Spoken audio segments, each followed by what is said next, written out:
இன்று தேர்தல் நாள், தமிழ்நாட்டுக்கு விடுதலை கிடைக்கின்ற நாள். குறிப்பாக பெண்களுக்கு விடுதலை கிடைக்கின்ற நாள், பெண் குழந்தைகளுக்கு விடுதலை கிடைக்கின்ற நாள், பெற்றோர்களுக்கு விடுதலை கிடைக்கின்ற நாள், மது கஞ்சா போதை பிடியில் இருக்கின்ற இளைஞர்களுக்கு விடுதலை கிடைக்கின்ற நாள், வறுமையில் வாடிக்கொண்டிருக்கின்ற விவசாயிகளுக்கு விடுதலை கிடைக்கின்ற நாள், ஏழ்மையில் இருக்கின்ற நெசவாளர்களுக்கு விடுதலை கிடைக்கின்ற நாள், கோபத்தோடு இருக்கின்ற வேலையில்லாத கோடிக்கணக்கான இளைஞர்களுக்கு விடுதலை கிடைக்கின்ற நாள், மிகுந்த வருத்தத்தோடு இருக்கின்ற அரசு ஊழியர்களுக்கு விடுதலை கிடைக்கின்ற நாள்.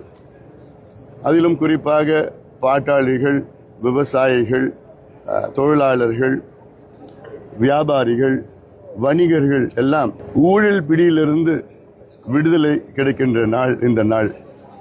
இதற்காகத்தான் கடந்த 5 ஆண்டு காலம் தமிழக மக்கள் காத்து கொண்டிருந்தார்கள். நிச்சயமாக எங்கள் கூட்டணி மிகப்பெரிய வெற்றி பெறும்.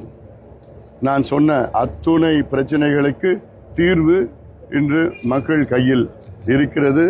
நிச்சயமாக மக்கள் எங்களுக்கு அந்த தீர்ப்பை கொடுப்பார்கள்.